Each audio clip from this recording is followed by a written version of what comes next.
Hi friends, welcome back to Archana vlogs. Friends, ఈరోజు vlog ఏంటిదంటే ఈరోజైతే ఇంట్లోనే ఈజీగా గుంత పొంగనాలను ఎలా వేసుకోవాలో చూసేయండి.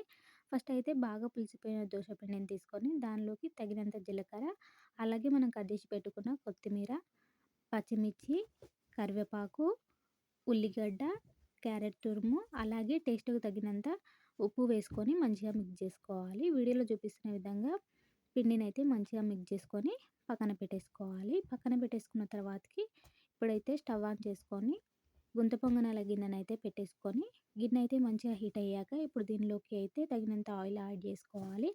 ఆయిల్ యాడ్ చేసుకొని ఆయిల్ మంచిగా హీట్ అయ్యాక మనం కలిపి పెట్టుకున్న పిండినైతే మంచిగా ఈక్వల్‌గా వేసుకోవాలి. ఈక్వల్‌గా వేసుకున్న తర్వాతకి మూత పెట్టేసి అయితే ఒక 2 మినిట్స్ పాటు మంచిగా ఉడకనిచ్చుకోవాలి. 2 మినిట్స్ పాటు మంచిగా ఉడికాక ఇప్పుడు వీటినైతే ఇంకో సైడ్‌కి అయితే మంచిగా టర్న్ చేసుకోవాలి. మంచిగా టర్న్ చేసుకొని మళ్ళీ మూత పెట్టేసి ఒక 2 మినిట్స్ పాటు మంచిగా ఉడికించుకోవాలి. అంతే, సింపుల్‌గా ఇట్లా ఇంట్లోనే ఈజీగా గుంత పొంగనాలనైతే రెడీ చేసుకోవచ్చు. మీరు గిన రెడీ చేసుకొని ఎలా వచ్చిందో కామెంట్ చేయండి. అలాగే వీడియో నచ్చితే ఒక లైక్ చేయండి. And subscribe for more videos.